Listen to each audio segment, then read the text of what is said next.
Okay. Hi, everyone, and welcome to episode 10 of Java and the Librarians. And today we're discussing The Final Girls by Riley Sager. And this story is about a girl who went with some friends to camping. And long story short, she's a sole survivor after everyone else gets killed. And years later, as she tries to live a normal life, she gets connected with another girl named Lisa and another girl named Samantha. They don't meet though, right? None of them meet. No, they don't. They I think don't. they talk online, but they don't physically meet. Yeah, none of them meet. But one of the girls, the one that's like the sole survivor, the one that's an advocate and going out and doing public and media and all that, she gets murdered. So they're trying to figure out what happened to her, and it sort of just takes off from there. Initially, wasn't it deemed a Yes, suicide, though? yes, suicide. So it takes off from there. Sure does. Yeah, let's call it taking off from there. I'm pretty sure I'm the only. I'm pretty sure you guys liked the book more than I did. I did. Shocker, Lauren. I loved it. Every now and then we match up. And the funny thing is, on the rare occasion, well, sometimes you like it more, sometimes I like it more, and Ericka's usually like the middle one of us. This was the one where I'm like, yeah, I'm the bottom person, and Ericka's not even the middle. It's like Ericka and Julie, Lauren. What y'all think of it? Well, no, Lauren, you didn't like it as much as we did. I really liked it. I also read this on October 1st. So I'm like, I'm not going to confuse it with another book like I did last month. I completely know what book it is. So we've got that going for me. But for me, I don't read thrillers. I just started after The Girl in 6E to kind of get into like the psychological thriller kind of realm. But I'm not a huge thriller person. So for me, it's hard to rate them, not having read a ton of them. And for me to like a thriller, it kind of almost automatically gets a better rating because it's not like, for me to like it, in my opinion, it has to be pretty good, or else I really could take it. Yeah, you liking it is not normal, shall we say? No, no, it isn't. But I ended up really enjoying it, and I am surprised by that because it did have that kind of unreliable narrator where you weren't sure what to trust, and that I don't like that kind of narrative and generally in books. So that even kind of gave it a little bit more merit. The fact that I could read it and enjoy it when it was A, a thriller, and B, had this like unreliable, you're not really sure if your information you're getting is correct kind of a feel. I was like, damn it, this is probably really good then, because otherwise I would really hate it. But I still gave it 4 stars. There were parts of it that I was like, I didn't think were necessary. I mean, I didn't like love it beyond reason without seeing any flaws, but I really enjoyed it. Yeah, that's pretty much how I felt. Like up until like the first maybe up to 30%. A little bit after, I felt like a lot of stuff was not needed in there with her. It was wordy up until that point, and then after then, that's when it started to kind of pick up and the pieces started getting connected and all of that. But I really liked the main character of the story. I really did. At first, I wasn't too sure about it, but I really did like her. And as far as like thrillers go, I read them, but not so much as psychological thrillers. And when I do get to them, it's mostly adult because I read YA a lot. Mm-hmm. So it's not a lot of psychological thrillers in YA that I have come across. So, but I think I like this better than The Girl in 6E. What? Well, that's crazy talk. I did. That's insane. See, I like The Girl in 6E better. Yeah, me too. Me too, for sure. But I still did enjoy this. And what I was really happy to see as I read it was that it wasn't terrifying, because I was really afraid, given the premise, that it was going to be just like way beyond my level of being able to read it and not have nightmares. But I was okay.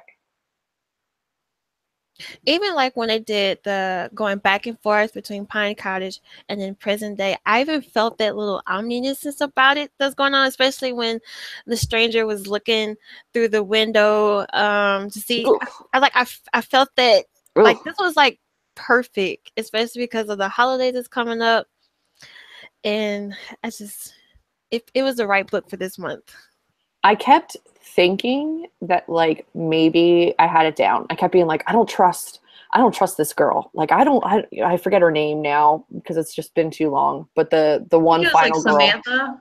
yeah, that came to the house and like stayed with her. I was like, I don't trust her. I don't trust anything Yeah. about this. There's something shady going on. And I was like, it was her. It was totally her. Like I just every now and then I get this feeling. I'd be like, I don't like this. I don't like this dude. I don't like this guy. Like for a while, like I still don't like, regardless of him not being the killer, I don't like her boyfriend. Like the guy that she was living with was so horrible. And the fact that her mom and her boyfriend for the longest time were like, oh, that thing that happened, like you can't let it define you. Don't talk about it. Don't think about it. You're totally fine. You've moved on. I'm like, dude, no, no. She hasn't moved on. She suppressed it. There's a Yeah, difference. it's not healthy. There's nothing healthy going on right now. So every now and then I think I had it locked down and I knew it was happening. And the fact that I didn't, in the end, um, ever guess what it actually was. Like I like that. Like I like when I think I figured it out and I get all high and mighty and I'm like, oh man, this book's gonna suck. I totally know what it is. And then I totally didn't. So Yeah, it went off way like it wasn't nowhere near what I thought it was me, and it was set up to make you think it was Samantha the whole time mhm. because they wanted that distrust to have with her. But who it was, I just never would have thought that. And then I kept telling myself, it's not somebody that you're gonna automatically think it is because that's how it's sometimes set up. It's who you least expect it to be, and that's why I kept telling myself. And it was that, and then some. I actually thought for a while there it was our main character. I was like, I don't trust her at all. Yeah, Like I actually thought because I trust no one. she couldn't remember anything, so I thought maybe, oh, the camera. I thought Jeez. maybe that it was her, and she just didn't remember. Like she just blacked out after all of it. I thought it was literally everybody in the story until it was Oh, only one person. and the cool thing about I mentioned this because when I went through my car accident, we talked about memory stuff because that was an issue I had out there. But apparently, a lot of times after traumatic experiences, whether it's an accident or it's something like what was happening in the book, you, people's brains will shut down and Oh just yeah. wipe the whole thing clean. So, I mean, I didn't go into the moment going, oh, she wiped herself clean because she was the killer. I mean, she could have been, and that could have been why she wiped herself clean in that moment.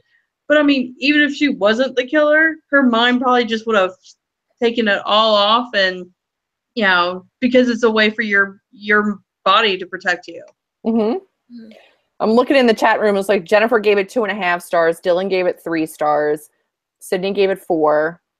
Amber said she liked them even amounts, just different in different ways. She loved it. I don't know if she said 5 or 4 stars.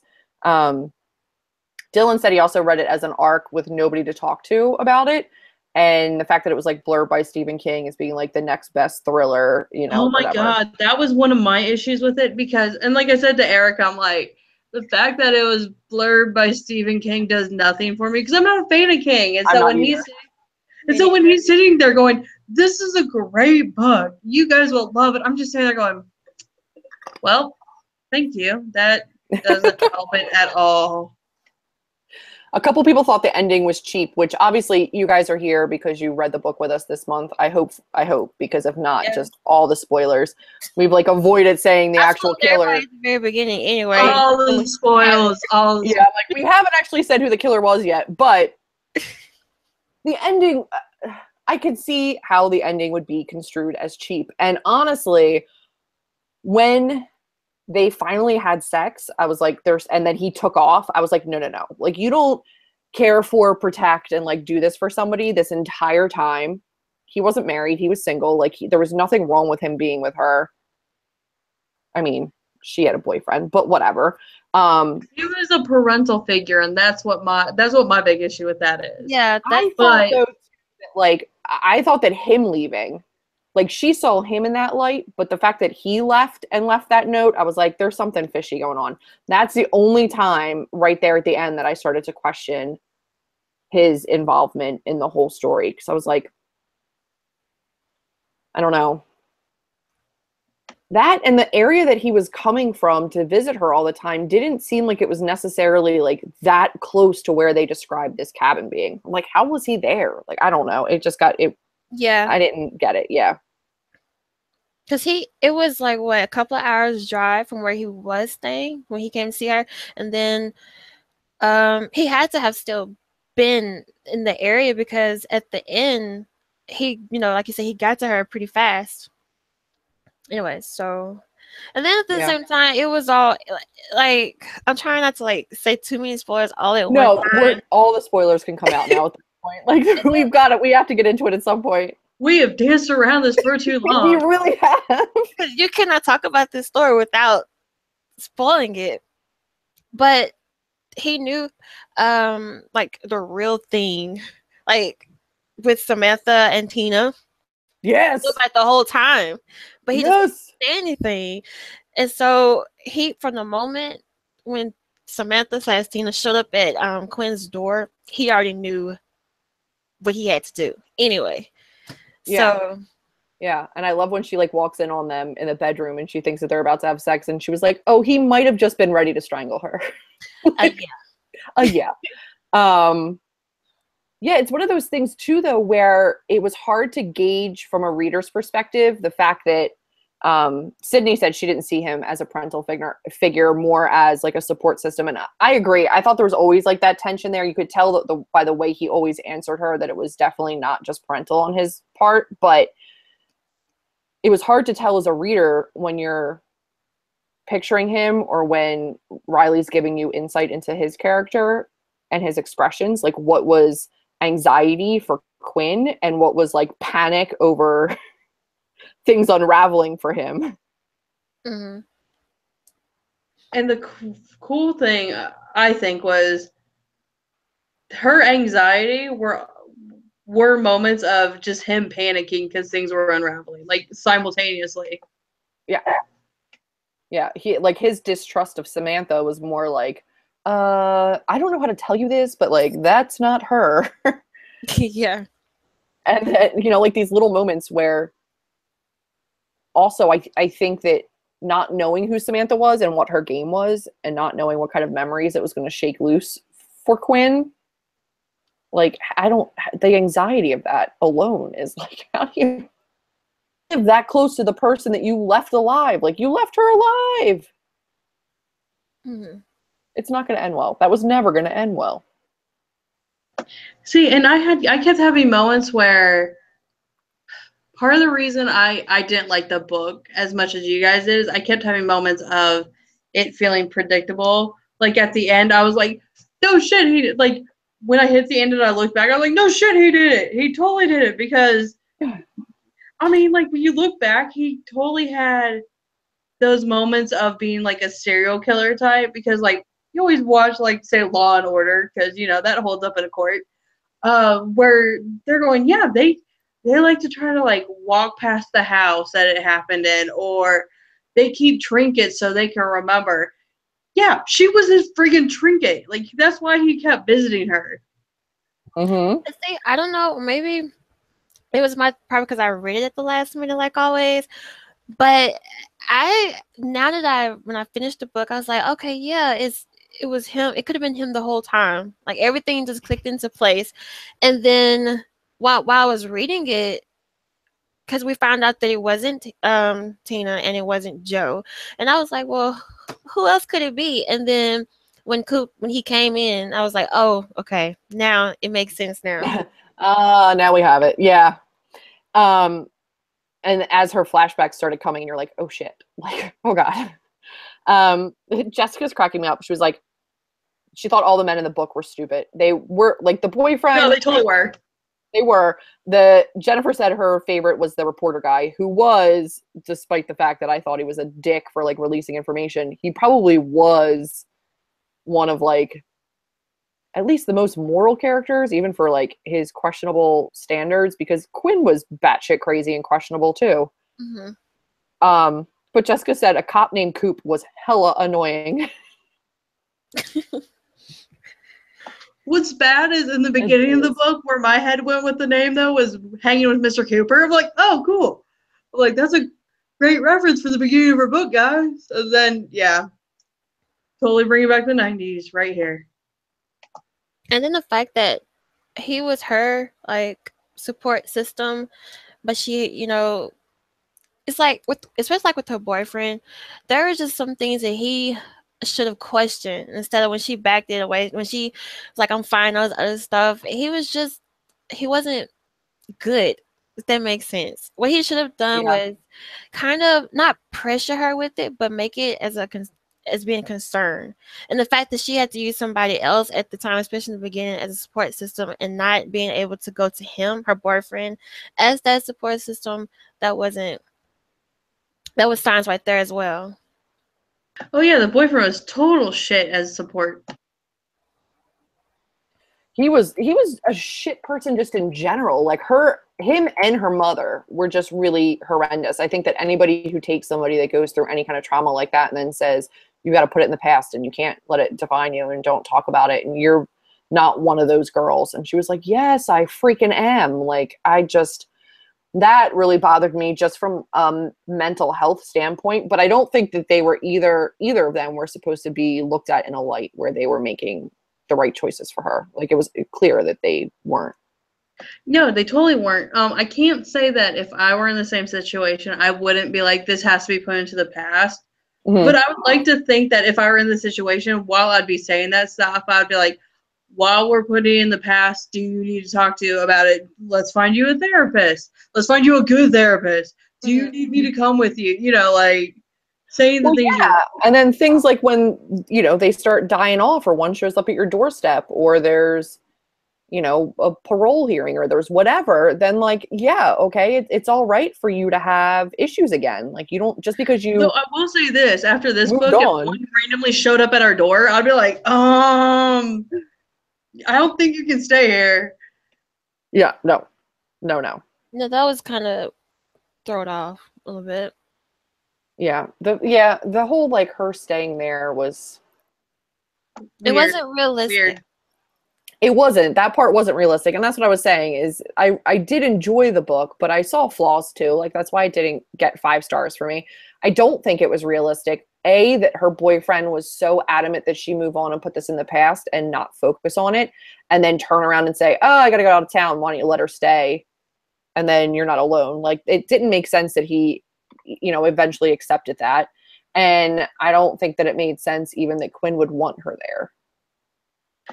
I mean, that was one of those predictable moments, though, that for me, because while you're completely right, it wasn't realistic, and some of that marked it down for me. I think it probably would have been a solid 4 stars if it had been a little more realistic, and if also the unrealistic parts weren't like, of course, the psycho bitch that shows up on your door ends up as your new roommate. yeah. Let's invite her in. Of course, your dipshit boyfriend needs to go out of town right now as you're having mental issues due to being a final girl. Like, yeah. The fact that she was with somebody too that was like a public defender for people that perpetrated violent crimes. I was like, how do you live with him? None of that made sense to me. But yeah, I mean, I understand Sam kind of pushing her to get her to break to try to figure out what she really knew about that night because she had her own agenda. But you don't let somebody take you out into like a park and like beat a dude to death and then go like, yeah, you can stay. Like, this is totally a bonding moment. This is totally fine. This is what everybody does with their Saturday evenings, right? I mean, it was just like, for me, that kind of crap just ended up being a little too constant. Of it was either unrealistic or it was predictable, or it was both at the same time. And I'm like, I'm done with you. I'm sorry. Like, this had all the makings to be a fantastic book, if not a solid 4-star book. And you're just doing this way too much for it to like hit that point. And it just drove me nuts. Like, that kind of stuff drove me nuts. And yeah, like I said, I at the moment at the end where you figure out it's Coop and you're like, of course it was Coop. Which is probably like the best moment of it being predictable. It just, like, Ericka had started it. She goes, "What'd you think of it? I'm so looking forward to this." And I'm like, yeah. I'm like, I won't tell you anything, but I hated it. And I hadn't read it by then. I mean, I had read some, but yeah, she was maybe like 20 pages in, and I'm like, I'm sorry, but I hated it, and I won't tell you anything, but because you probably will like it, but yeah, I hated it. Yeah, I definitely didn't hate it, but I could see where there was like flaws, but I think that it was atmospheric enough for like my first read of October and having a spooky TBR and kind of getting into the mood and the vibe for the month that, I mean, I still enjoyed it for what it was. I did still like it, but I think because of the way that, again, I'm just like a nerd for anything psychological, the way that she had to kind of A, move past it, B, uncover the fact that she wasn't okay and like the triggers that got her to finally reveal things and the way that the memories kept coming back to her slowly and the way that it all kind of pieced together, I thought worked really, really well. I just think I wasn't a fan of all the characters. I think that there was, character development could have been done better, but other than that, I still enjoyed it. Yep, I pretty much felt that the same way. Yeah. And I'm trying to think. I'm going to look on Goodreads and see if there was like any like memorable quotes or anything like that, because I like to look those up every now and then. I didn't come across any that I really liked when I was going through it to mark. When I read it on the Kindle. I'm trying to think like what really came across to me. There were certain situations too where I was like, dude, like I don't understand. The whole Sam thing really did kind of get to me. I'm like, she left your bag. You left your bag. You got into bed that night being like, I left my bag. And she was like, oh, it's fine. Okay, I'm like, what? That's fine. It was full of books. It's not fine. Those books are important, man. Yeah, like, go get your books.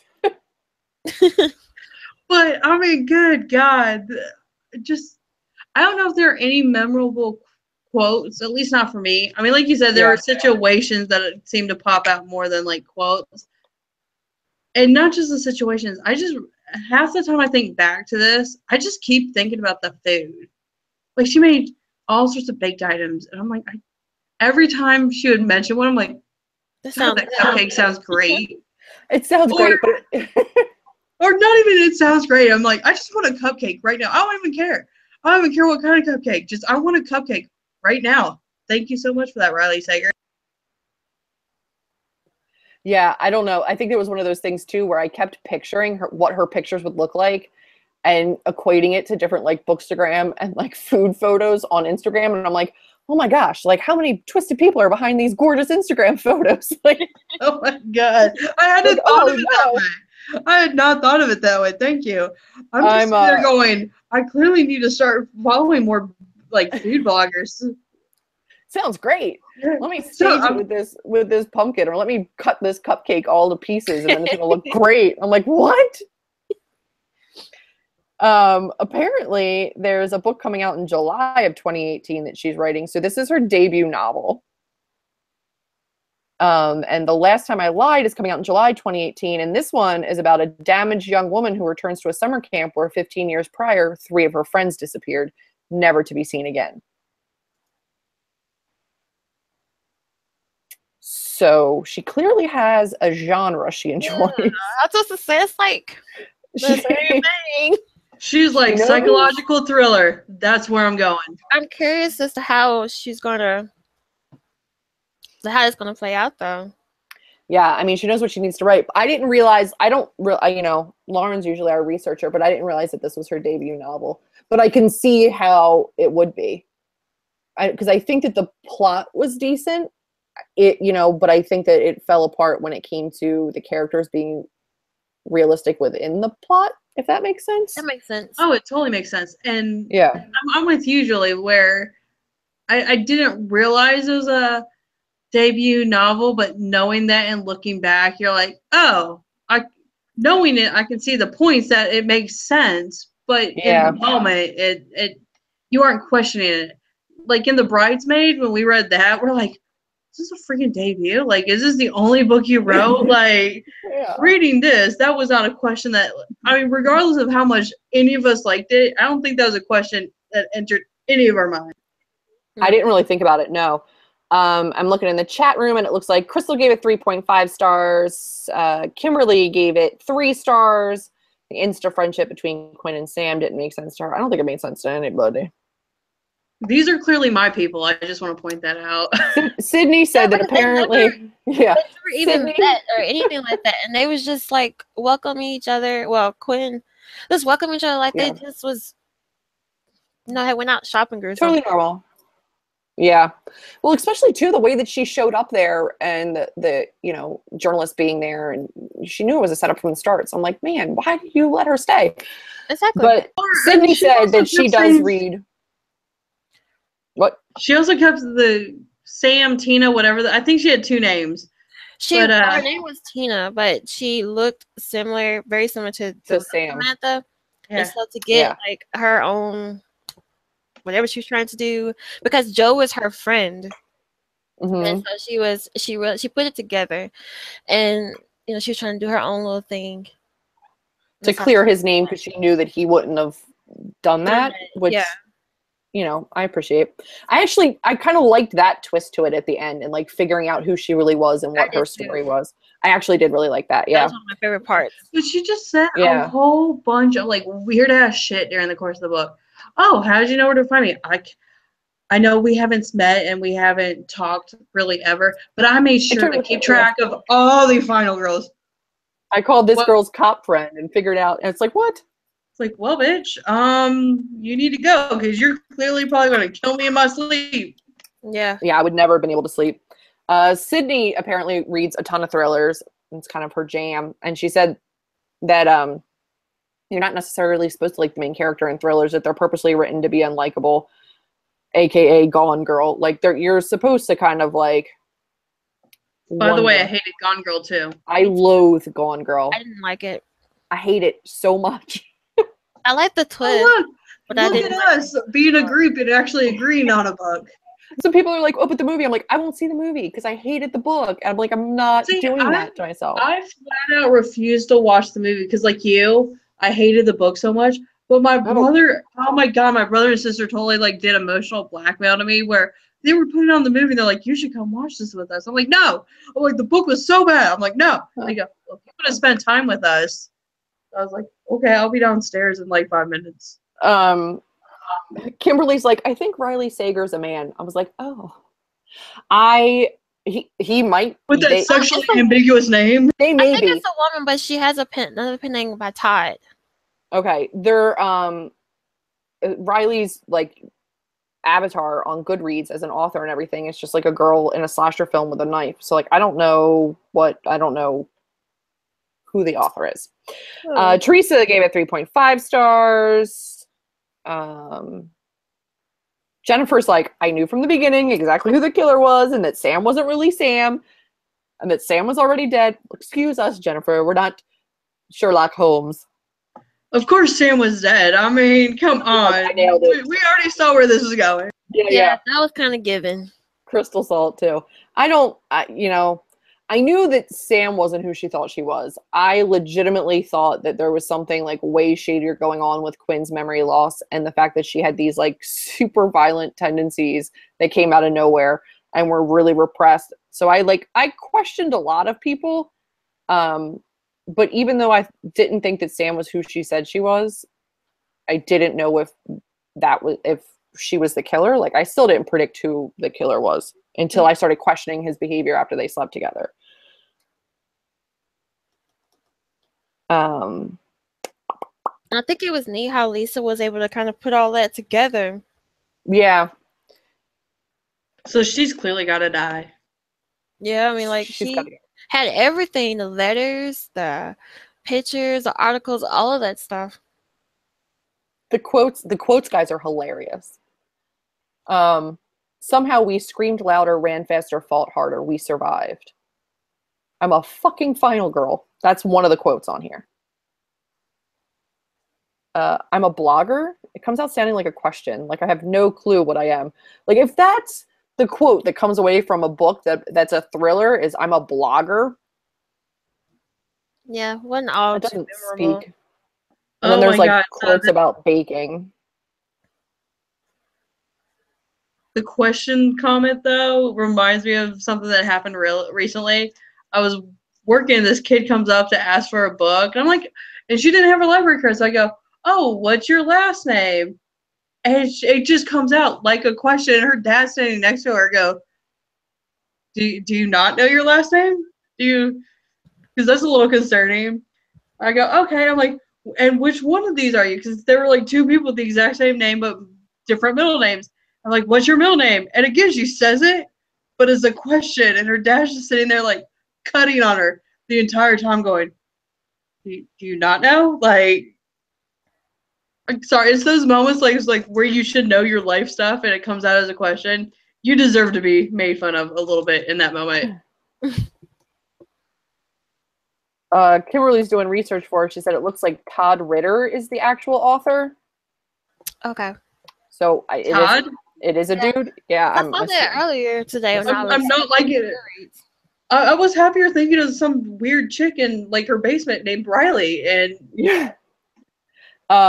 Sydney said that that's actually pretty common that apparently women sell more thrillers than men, which I think Stephen King and James Patterson would deny. like flat out disagree. But on the flip side, you have like Agatha Christie, who's like the third highest selling anything anywhere between and after like Yeah. Shakespeare and the Bible. So yeah, I don't know. So yeah, I guess it's a dude. I had no clue. I don't know. By the way to go, Kimberly's Todd. like, I thought it was a girl The too. entire room of females to. Yeah, I totally thought it was a guy. A couple of these quotes are actually pretty good. There's something energizing about getting what you want, even if that something is shame. Which I don't remember what part of the book that came in. I don't either. One of the quotes is just recounting the note that she got that was like on the typewriter, where it was like, "You shouldn't be alive. You should have died in that cabin. It was your destiny to be sacrificed." Yeah, and the fact that he had to do that just because to get her back close to him, because I felt like throughout the whole thing she was getting more to herself. She was getting depressed, obviously, but I didn't see it as her drifting away from him as much. Maybe because the fact that Tina, aka Sam, was there, and he felt that maybe that she was using her as what she used to use him for. Yeah. But the fact that he had to do that, that's just level of crazy. I feel like one of the things that I would have wanted more in is this like asylum being shut, like, because eventually Tina says like, "Oh, they just shut it down and they kicked us out." It's like, wait, what? Yeah, This is let us you go moment. into the woods, and we're just like, "See you later, have fun, good luck." So I wonder, like, geographically where this summer camp is located, and if it ties into, because I think that there's more story behind that asylum and the people that were in there than what we're led. Do I smell a sequel? Well, no, it could be not necessarily a sequel, but like a companion novel that still ties in somehow to that asylum. I was like, how are you going to, like, in the last 20 pages throw in the fact that this asylum existed, that Joe came out of, and that they just released everybody when they shut down because they didn't have any government funding for it, and then that's the last you hear about it. I'm like, wait a minute, what? Yeah, that was a storyline. That was something that we could have talked about. Come on, asylum. Like, are we in Batman now? Like, I need context. I need information. Yeah, I was like, no, come on, like, you could have gone further with that. And then there was parts where I thought we could skip it, like when they're, it's part of her boyfriend's job and the trial and what he was going through. It's like, okay, it was probably pertinent information that she was dating somebody that was defending criminals like the one that, you know, assaulted her. But at the same time, like, I didn't care about his job. Like, there was just bits and pieces where backstory was just like, we didn't need that. That's what I was saying about at the very beginning. Parts of it wasn't necessary. Yeah. Sydney agrees. She's like, there's a story in that asylum. See, but with the boyfriend, like I didn't mind the backstory in the beginning, and I'm probably the only one in the group that didn't mind the backstory in the beginning stuff. But I kept hoping that with his backstory and the fact that he sees these people, that it would freaking sink in, and that it would, yes, well, they deserve a lawyer and they deserve a fair trial, and that's what you're giving them, and you're freaking passionate about what you do. Kudos to you, buddy. How about you understand the fact that while they deserve all that and you're trying to help them, somebody out there, like one of these guys, did what they did to your girlfriend, and she's still affected by it, and naturally so. Yeah, which made his behavior and his attitude towards her like so much worse, because it was like, you are everything that's wrong in her world right now. Jennifer corrected me. The asylum was shut down because they were sued after Joe escaped, because they all thought Joe was the killer and they let him get out, and then it was shut down. But I thought, in which case the asylum needs to be shut. Yeah, but that wasn't the case. So then the story was that Joe and Tina were going to run away, though, but then only Joe got out. Yeah, Joe's going to run away. He's going to come back for Tina. But by the time that ever happened, he found out that he was killed. So, but Coop though, he was already out there. He was already out there. I think he said that he often went out into those woods to test himself, to see, like, to go to that cabin specifically, and if there was somebody there, he would decide whether or not he was compelled to kill them. Like, it was a game for him. Like, he'd go there and it would normally be abandoned, and he'd be like, okay, guess I don't have to kill anybody. And then he would go there and there'd be somebody there, and then he'd decide whether or not he had to kill them. And I think that he was only watching for a while until she came out and saw the guy that she was interested with having sex with her friend, and ran back like all upset. And then he was like, and I think he had kind of taken to her through the window already. So when he saw her upset, he was like, all right, now you die. Because she had walked out with a knife, which, again, like, what kind of crazy? And dropped it. So he was like, all right, it's a sign from above that I should kill all these people. Yeah, and then Joe, he was the one trying to tell her not to do it. You would think that, he just left an asylum. I don't know. Yeah. On the flip side, he just left the asylum, so maybe it's like, hey, let's have fun. This is the perfect opportunity for anything, really. But he went up to her, took the knife, and he's like, I know you're hurting, but it's not worth this. I don't know. And as for the murderous intentions that we all find it weird, but that just takes us back to the girl in 6E. It does. It just have a little similarities with it, because he's, we say, testing himself. That's kind of some of the things that she was doing as well. Yeah. Yeah, it was. But I don't know. I feel like I think that the difference between the two, and why I like the girl in 6E so much better, is that you're in Deanna's head. So right, like, this psychology of it, and getting a look into that kind of a mind, for me, was what was so exciting. Whereas this one was just like unreliable. You had no idea. And then you've got to like piece together after the fact, where you can't dissect the psychology of their actions in the moment. So I think that was the difference for me, why I liked one over the other. Because I've already moved on and read the second book of the Deanna Madden series, and it's amazing. Yeah, and that makes sense too. It's so good. Jennifer just said she finished the final book. I have it on my shelf. I'm going to finish it this month, hopefully, but I haven't finished it yet. I haven't started the second. Such a good series. It's so good. I have not started the second either. Do you think you will? Yeah, I will. I probably will. Especially after, when we read the book, I was wholeheartedly against reading the sequel, because like, yeah, this is a good one and doneer, and it felt kind of complete at that point. But I've consistently within our shows and within the buddy read group have been hearing good things, and I'm like, maybe it's worth giving it a try. Yeah, I think so. I liked it. I liked the next one just as much. At first, I was like, oh, I'll give it 4 stars. And then I was like, what am I taking off a star for? I'm just going to give it 5 stars. Sydney's like, I think I'm a terrible person because I keep thinking everybody deserves a lawyer. Somebody has to do it. I agree. I totally think that everybody does need a lawyer, and I think that somebody does have to do it. I just don't think that it's a healthy situation for Quinn to be in a relationship with the person doing it.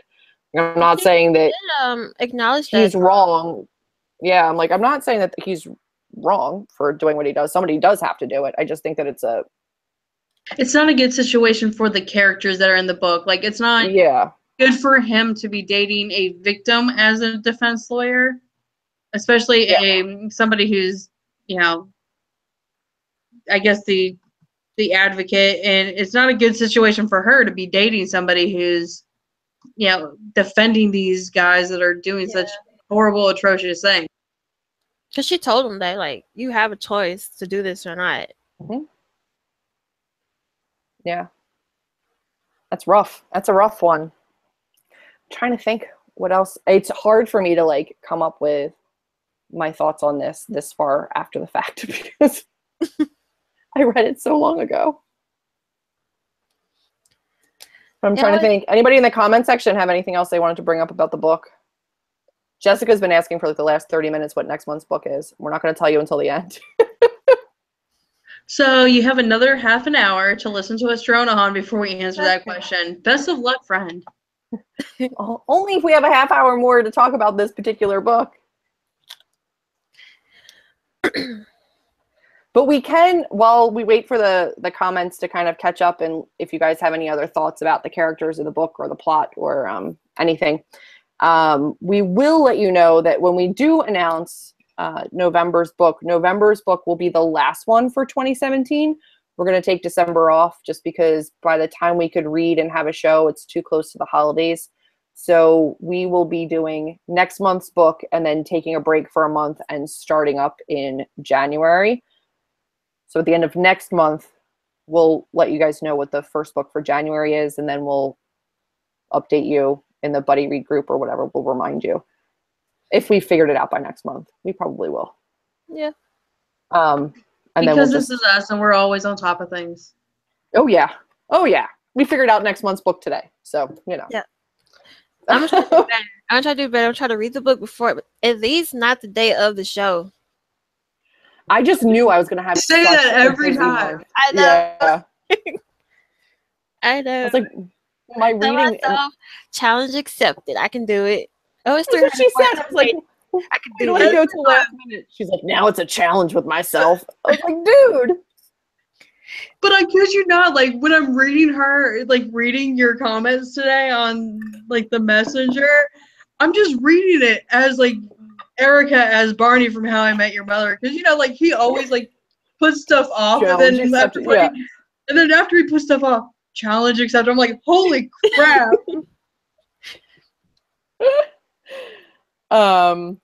So Crystal said she felt like the relationship between Coop and Quinn was a tad inappropriate, and I don't personally feel that way. I think that when you're so for Quinn, she saw Coop as her savior. He was literally the person that saved her from, like, what she thought was from bloody death. Pure certain bloody death. She just watched her friends all be massacred.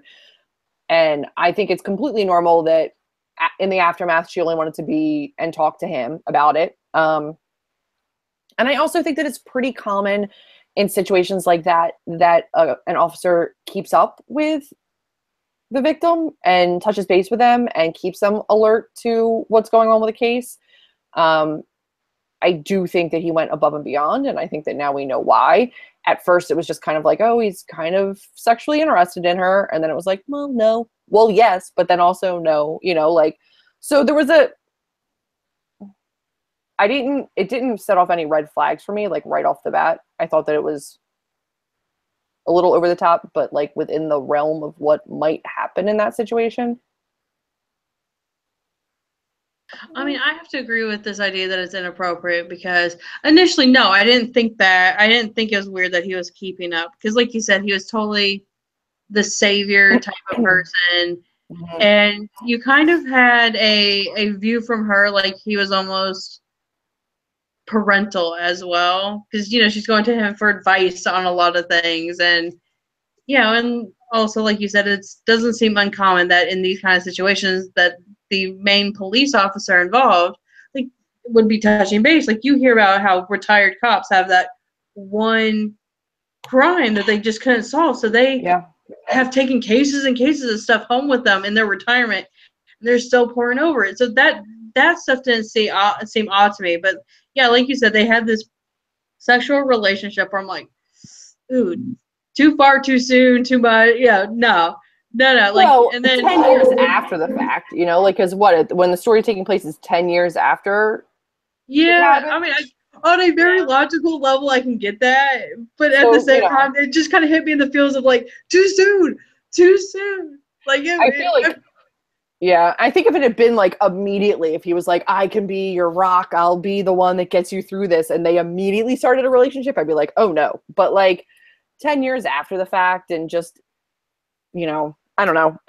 Their relationship didn't bother me.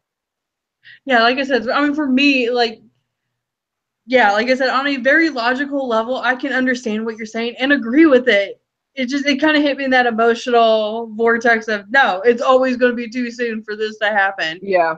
But it felt weird because he was older than her, and I didn't read him as that much older than her. I had moments of reading him older than her. I did.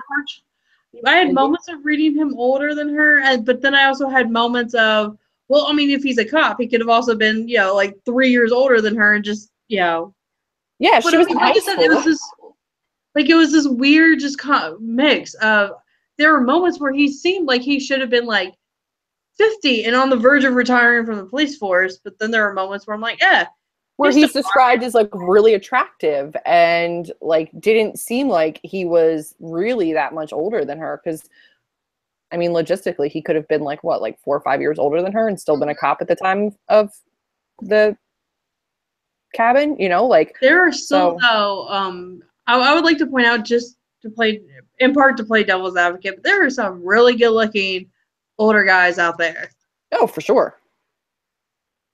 For sure. And I think that by this point, too, she's got to be close to 30, 10 years after she's there, turning 16, 17, 18. What was her friend turning? No, I thought they were a lower end of college, so I thought they were 18, 19, 20. So she topped out at, let's say, 31. Yeah. So if she's 31 and she wants to sleep with a dude that's 50, 55, like, girl, get it. Yeah, I mean, for me, the age thing was not an issue. Like I said, it's just the relationship before then was, no, this could not happen. This is not how your friendship works. He's your parental figure, and it is too freaking soon. Yes, but 10 years later is still too soon. Yeah. I don't know. It didn't bother me. I think that it's inherently problematic when he's the killer and has been like obsessed with her for all these years and waiting to see if her memory is going to come back. But before that's a whole different mess of problems. That's a whole different issue. But like until that point, I'm like, yeah, no, I've seen nothing wrong with this. You're like, way to go, you got the guy of your dreams. And then it's like, holy shit. When I said dreams, I meant nightmares. I meant run. Right now, get out of the house. Not that door, the other one.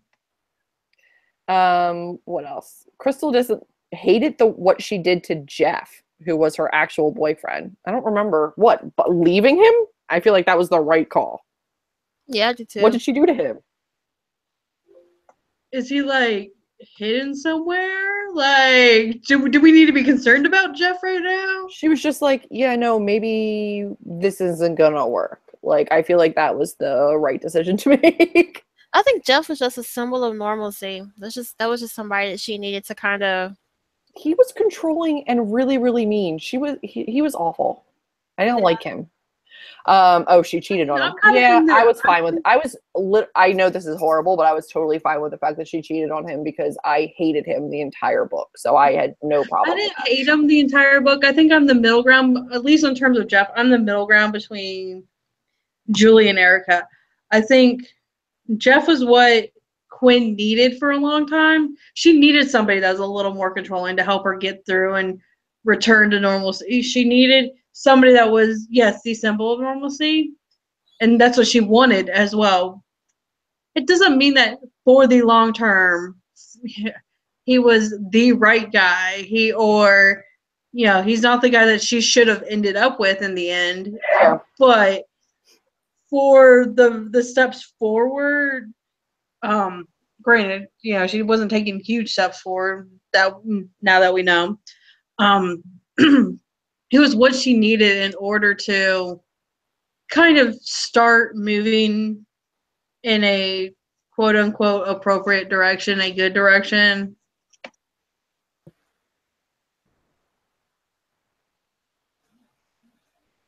I'm looking at. I don't know.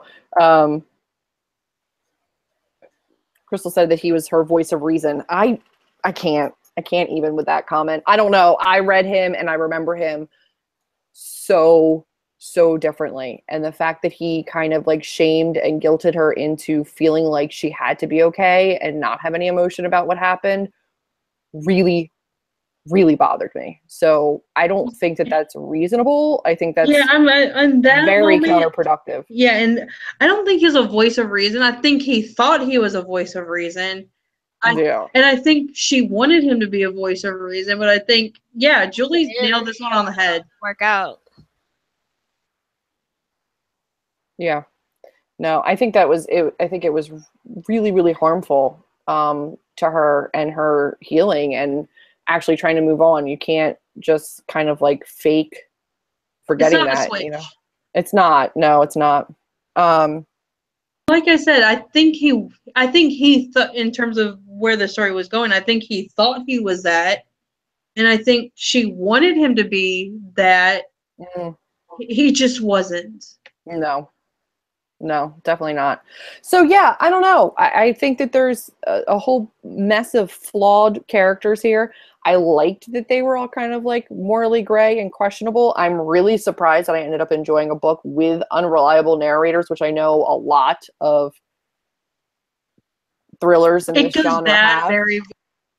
Which is why I don't think I usually like them. That's why I'm surprised that I'm actually finding myself reading them more willingly, is because it's never something that I go for. But I enjoyed The funny it. thing is, you're usually the one that's tossing him out in the group.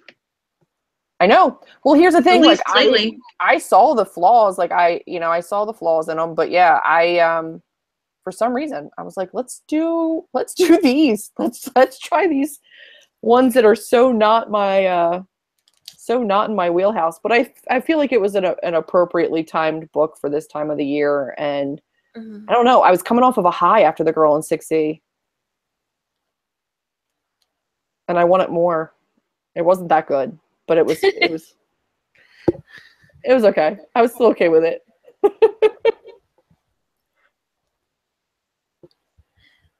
I think this is the only thriller I read for the month. I've been on a new adult contemporary kick since last month. That's all I've been reading. I've been watching, and you've been on it, but I feel like November for me is probably going to be like that because I have Contemporary-a-thon. I've got a couple different readathons where I feel like those are really fast, so I can read them really quickly. Mm-hmm. So yeah, that's what I've been reading.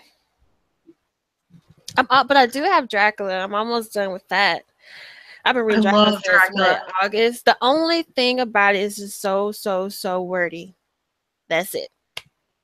But see, to me, like, that's one of the beautiful things about Dracula is, it's wordy, but like, I never felt like it was wordy. Like, when you read some of those books and they're wordy, and you're like, holy crap, this is dragging on. Where with Dracula, like, it's wordy, but it's like building this character, and it's kind of building this mindset, and you can kind of visualize this castle with all this mist and this crazy guy that's kind of coming after you, and yeah. I do. I'm enjoying it. I really am. I was asking in the group what everybody's, if they read like typical thrillers for October, what their favorite thriller was. We're getting some good answers. The Diviners, which is amazing. Have you guys read that? Finished that book. I'm still in the middle of it. So good. Everything I Never Told You. I read that. That was good. Emma in the Night. A couple people read. Emma in the Night I've heard a lot about recently. A Stranger in the House. That was the buddy read for Spookathon, I think. I didn't read that. A Head Full of Ghosts. I think my what did I read this month? I read Doll Bones by Holly Black, which was a middle grade about a haunted China doll. It was not okay. I read Velvet, which was about vampires. I read Sleepy Hollow, which I hated beyond all reason. I read a book about witches, started another book about witches, read a book about the Russian mafia, but with people that can do curses. Oh, the curse workers. Yeah, okay. Them. So, random question, but why did you hate Sleepy Hollow? Like, that's what I was really saying. I loved it. Did you read it? Yeah, like, read it. It's been a few years, but yeah. And I love the movie too.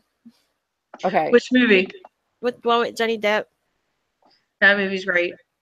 I can't watch it. I don't like Tim Burton. I don't like Johnny Depp as an actor, so I'm not watching it. But I know, I'm sorry. You're like killing me here. I don't like it. I love Tim Burton. I hate Tim Burton. I can't do it.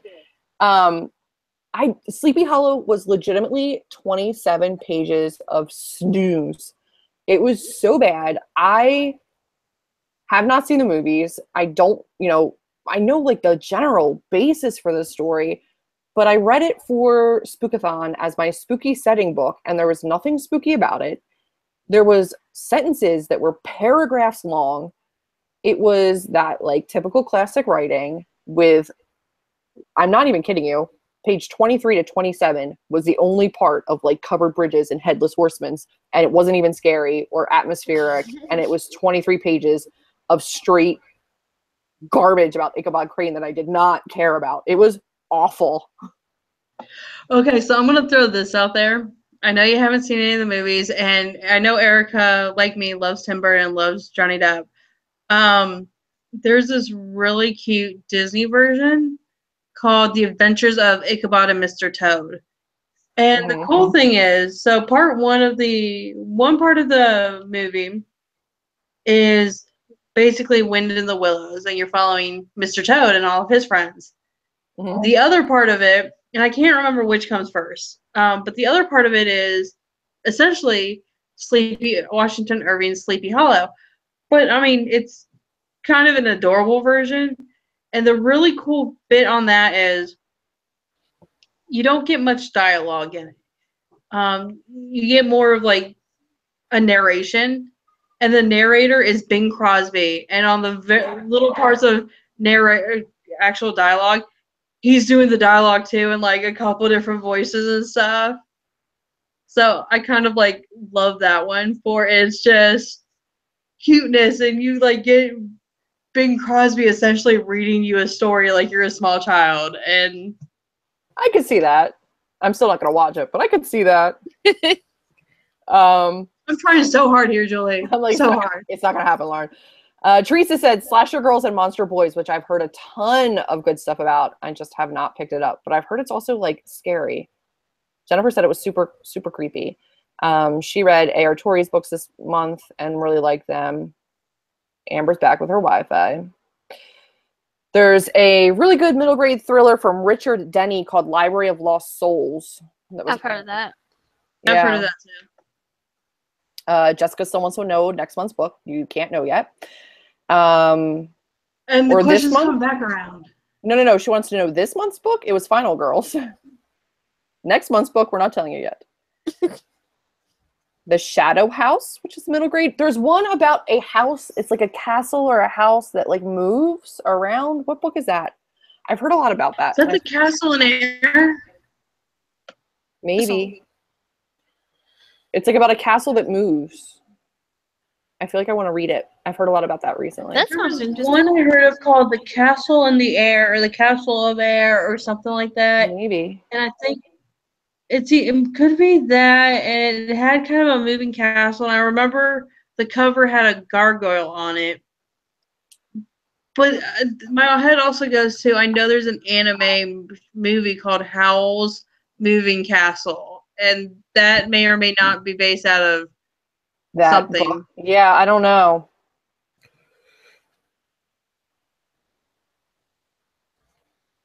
I don't know. I gotta figure it out. That does sound interesting, though.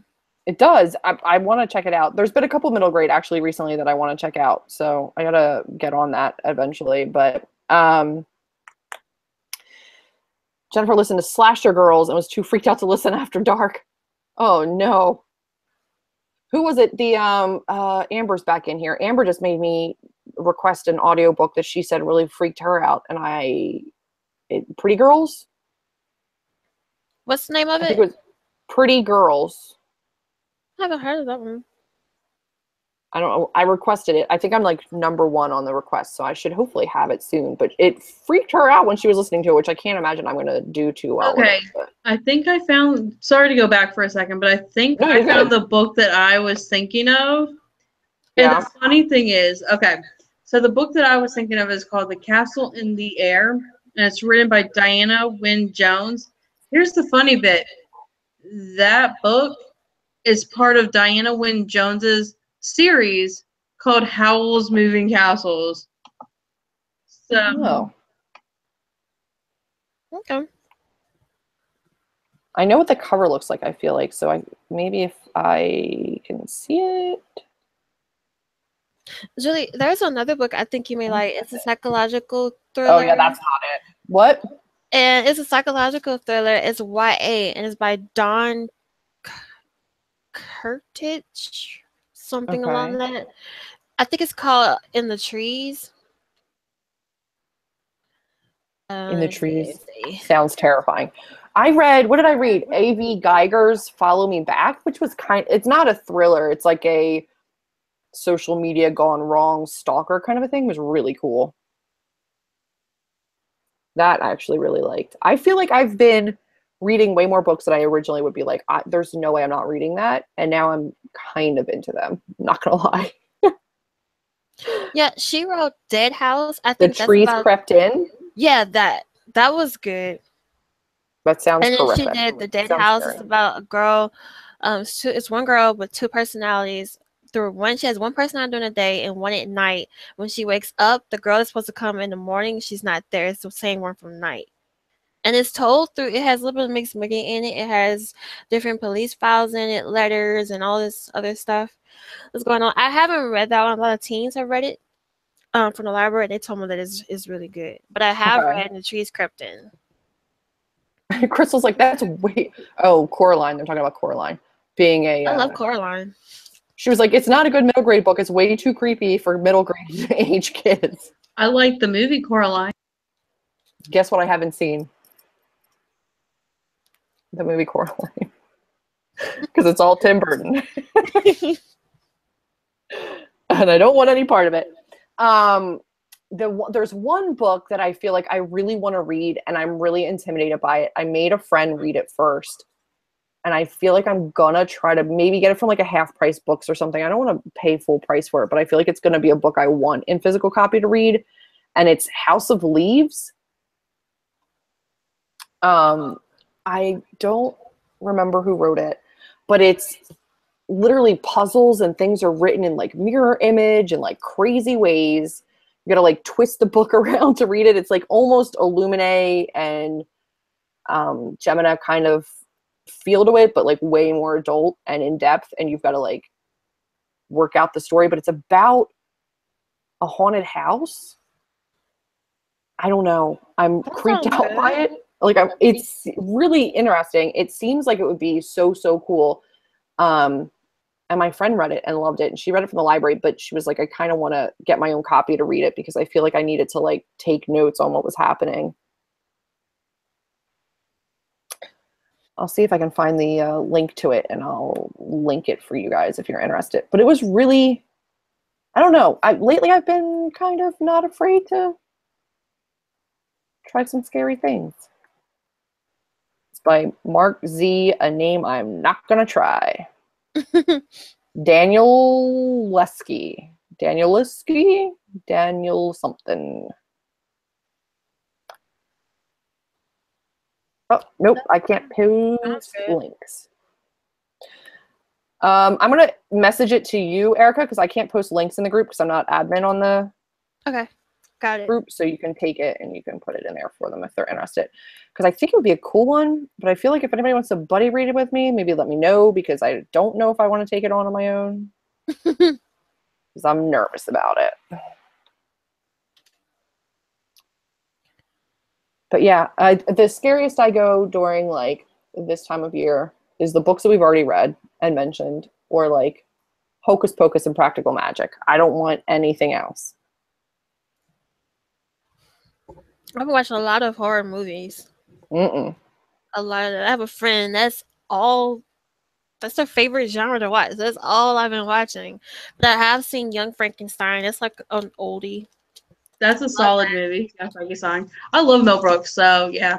And Corpse Bride. It's like Corpse Bride, Nightmare Before Christmas. Or like Again, solid movies. It's like they're like the ones I had to watch. Especially the Corpse Bride. I actually this year just for the first time in years watched the Halloween Town movies. They're so good. They are. I know. Here's what's bad. So I randomly found them after my brother headed out of town, and I found them at Target. I own the first two movies and found the last two at Target. I was like, oh, you guys can come home with me. That's fine. And so yesterday I randomly had the day off work, so I didn't leave the apartment for a good chunk of the day. My entire day was just Halloween Town. It's so good. I know it's a Disney, Halloween, Nickelodeon-ish. I don't care. It's amazing.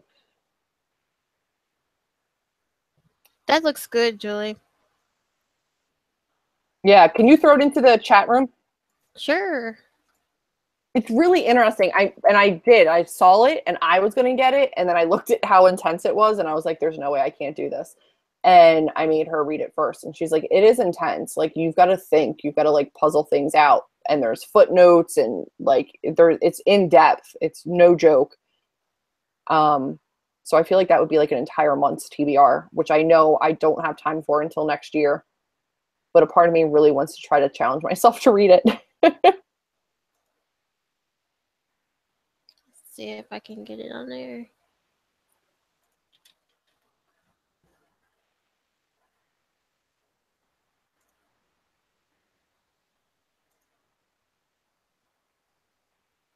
Random question, Julie, but do you have a fan behind you? No, in front of me. Ah. Why? Can you hear it? Well, I've heard a little echo from you, and I keep also getting okay, because I've been seeing your fan as well. So like I'm getting a little echo from Julie, which is fine, like I can deal. And I keep seeing Ericka's fan, and I keep waiting for that to be like your brother CJ, like just popping in. He's not even like here. It's not necessarily near me, so I don't know why. But I mean, maybe my windows are open too because it's 74 in late September. So That's so weird. That's cold. Oh, that's fall. I miss it so much.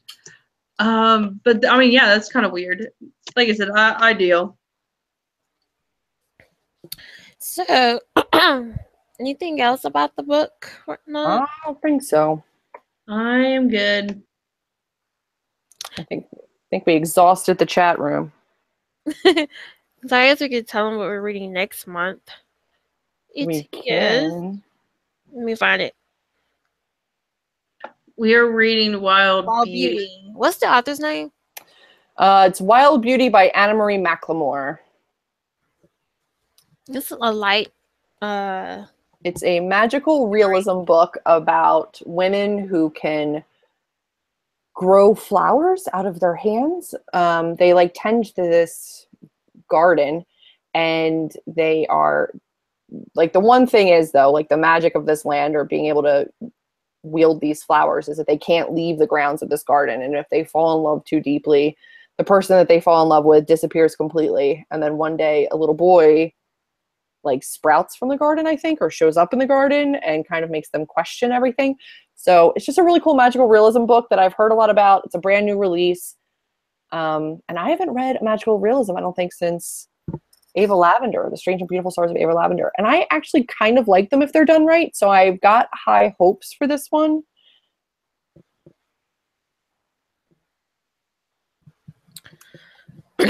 Kimberly, that's another one of the reasons why I wanted to read it. It was already on a TBR because I knew I had to read this, but that was one of the reasons why too. A lot of people got that book in book subscriptions this month, so that's why I also thought it would be a good one because a lot of people are getting it. And I agree. The cover, there's an exclusive cover. Hold on, I'll get it. It's over here. Hold on.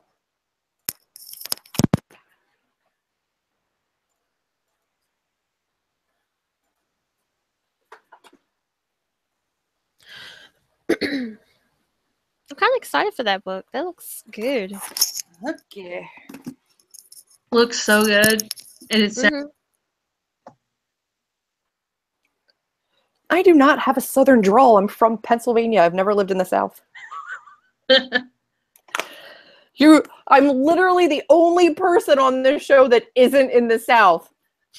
This is again, I'm like the middle person. I grew up in the North, but I live in Louisiana. Ericka's always been from here, and Julie's always been.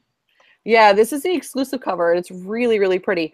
So yeah, this one is not blurbed by anybody that I know, but this is a YA debut novel, I believe. Or Saba Tahir blurbed it.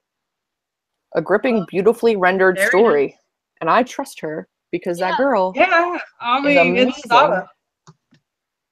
So I'm super, super excited for this one. I feel like it's going to be a really fun read and hopefully something a little bit more like lighthearted and exciting to go into the holidays and 2017 rather. And so yes, we will be reading Wild Beauty by Anna Marie McLemore, and then that will be the last book of this year. We'll pick back up in January because we're going to take December off to just celebrate the holidays. Mm-hmm.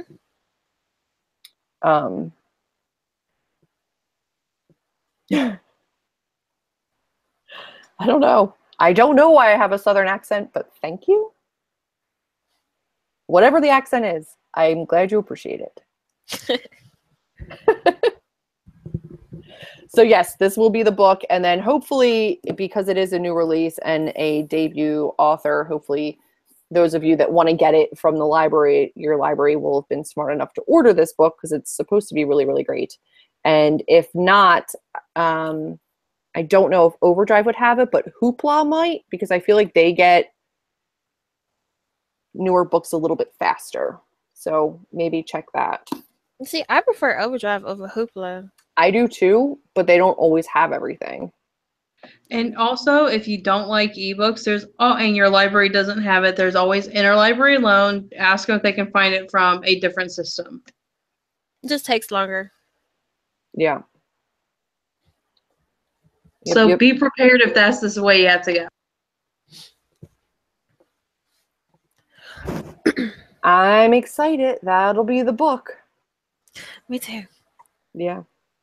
I was really glad because I'm really super stressing about next month for me. It's just going to be so insanely busy and I'm already like low-key freaking out about it, but like busy in a great way, but still really busy. So I was like, unless it's a book that's already on my TBR, I'm really questioning this.